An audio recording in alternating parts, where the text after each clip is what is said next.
Welcome back, sports fans. In this segment, I'm going to preview the Spartans game against the Northwestern Wildcats tomorrow. The Spartans have not played well this season. I think we all know this. The Wildcats come to this game coming off their biggest win in quite a few years, I would say, in beating the Badgers, especially the way they handled them. They're ranked, I believe, 11th in the country entering East Lansing.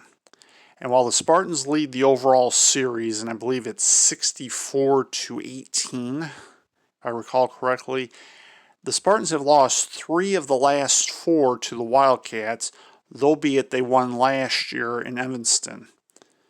With that having been said, the Spartans have not beaten the Wildcats in East Lansing since 2009.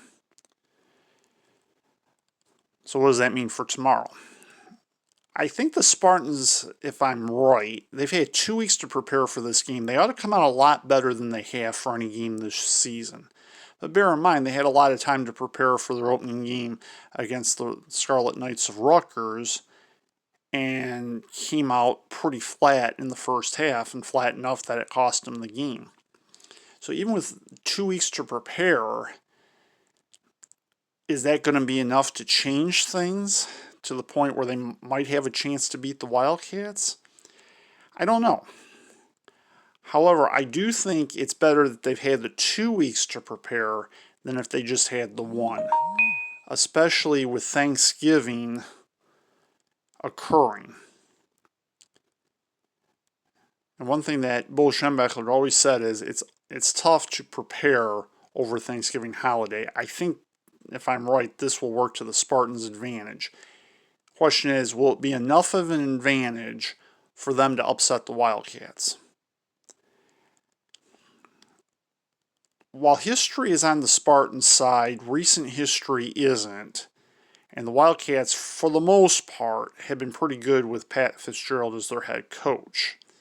And for those of you who don't know, Pat Fitzgerald also was a linebacker for the Wildcats in the mid-90s. Probably the best middle linebacker in their history, at least as far as I know it. While I don't think the Spartans are going to win tomorrow, I could see them making this a very, very interesting game. If there were fans in the stands, and let's say, they had the stands packed, I think they might be able to pull off the upset. But we're talking about no fans in the stands. We're talking about a Spartans team that hasn't played particularly well and is still trying to find themselves under first-year head coach Mel Tucker. I believe it'll be a close game. I don't think the Spartans are going to be able to pull it out, though. I just don't, unfortunately.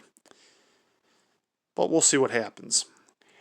In the final segment, I'm going to discuss what's been going on with the Ohio State Buckeyes and how it may threaten not only their game with the Fighting Illini tomorrow, but could derail their national championship hopes. Stay tuned to College Football Recap on Ed's Sports Channel.